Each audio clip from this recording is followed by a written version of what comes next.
سرگودا شہر میں ایک جگہ بیٹھا تھا تو وہاں ربیع الاول کی خوشی کے حوالے سے بات چلی، تو ایک صاحب کہنے لگے کہ ربیع الاول میں خوش ہونا سرکار کی آمد پہ، یہ تو مدینے کا طریقہ ہے۔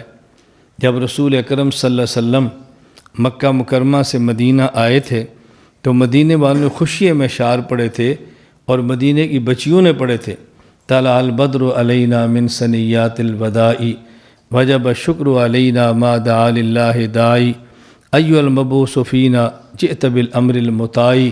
تو دیکھیں حضور کے آنے پر خوش ہوئے تھے۔ میں نے کہا یہ بڑے تھے یا بچیاں تھیں؟ کہا جی بچیاں۔ تو میں نے کہا تم بڑوں والی خوشی مناؤ نا، بچوں والی کیوں مناتے ہو؟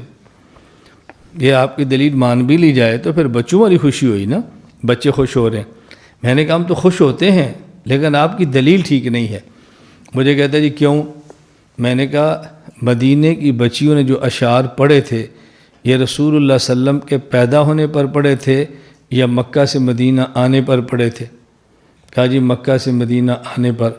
میں نے کہا آپ جو سرگودہ خوشی منائیں گے حضور کے مکہ میں پیدا ہونے پر یا مکہ سے سرگودے آنے پر؟ کہا جی مکہ سے پیدا ہونے پر۔ تو میں نے کہا آپ کی دلیل کیسے بنی؟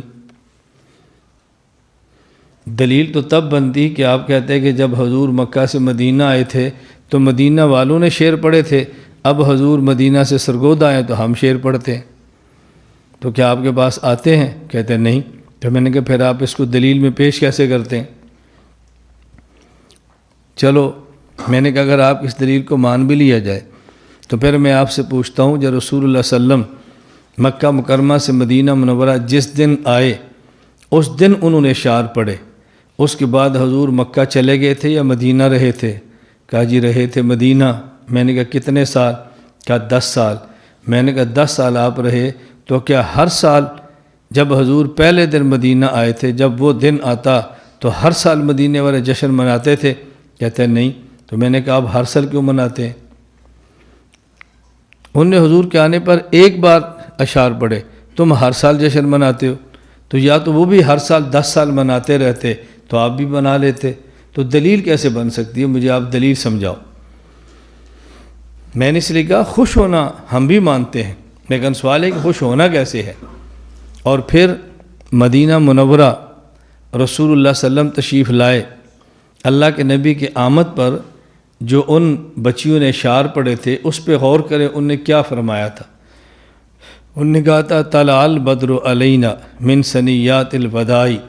مدینہ منورہ وہ جگہ میں نے دیکھی ہے جہاں سے رسول صلی اللہ علیہ وسلم ایسے تشریف لائے نا، اور وہ گھاٹی ہے، پہلے تھوڑی جگہ نیچی ہے پھر آگے گھاٹی ہے، پھر وہاں سے اترے، اس گھاٹی پر چڑھ کے یوں اترتے ہیں نا، جو ایسے گھاٹی پر چڑھے نا پھر اترے۔ بچیوں نے یوں دیکھا اور شعر پڑھا طلع البدر علینا من ثنیات الوداع۔ وہ دیکھنے والا منظر ہے، لیکن یہ تب ہے جب کوئی بتانے والا بھی ہو نا یہ جگہ کون سی ہے، بتانے والا نہیں ہوتا تو لوگوں کو پتہ نہیں چلا۔ بہت سارے لوگ ایسے ہیں کرائے پر زائرین کو لیتے ہیں، زیارتیں کراتے ہیں، پرانا سا مکان ہوگا تو کہیں گے یہ حضرت ابو ہریرہ کا مکان لوگ سمجھتے ہیں پرانا مکان شاید ان کا ہی ہوگا۔ مدینہ منورہ میں کعب بن اشرف یہودی کا گرا ہوا پتھروں کا پرانا مکان ہے، میں اس مکان پہ جا کے کھڑا ہوں، آج بھی پتھروں کے کھنڈرات ہے، لیکن عام بندہ اس کو نہیں سمجھتا، نہیں پتہ ہوتا ان جگہوں کا۔ خیر میں عرض کر رہا تھا ان بچیوں نے اشعار پڑھے طلع البدر علینا من ثنیات الوداع وجب الشکر علینا ما دعا للہ داعی۔ آخری شعر دیکھیں ایها المبعوث فینا جئت بالامر المطاع، ایها المبعوث فینا جئت بالامر المطاع۔ اللہ کے نبی آپ ہمارے پاس آئے ہیں اور کیسے آئے ہیں؟ بالامر المطاع، امر آپ کا ہوگا، اطاعت ہم کریں گے، آپ حکم دیں ہم بات مانیں گے۔ تو وہ تو یہ منظر تھا کہ آپ فرمائیں اور ہم مانیں، آپ فرمائیں اور ہم مانیں۔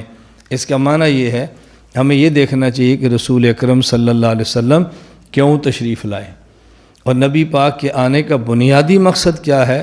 مخلوق کو خالق کی عبادت پر لگا دے۔ ہمیں بھی چاہیے پیغمبر پاک صلی اللہ علیہ وسلم کے آمد کے اس بنیادی مقصد کو سمجھیں اور مخلوق سے کاٹ کے امت کو خالق کے ساتھ جوڑیں۔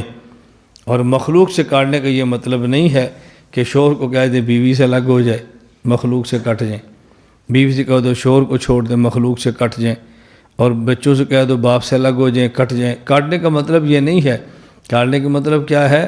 مخلوق میں رہتے ہوئے خالق کو یاد رکھیں، مخلوق میں رہتے ہوئے خالق کو یاد رکھیں، اس دنیا میں رہتے ہوئے دین کو یاد رکھیں، اور اللہ کو کبھی بھی نہ بھولیں، ہر وقت عبادت کی پوری کوشش کریں۔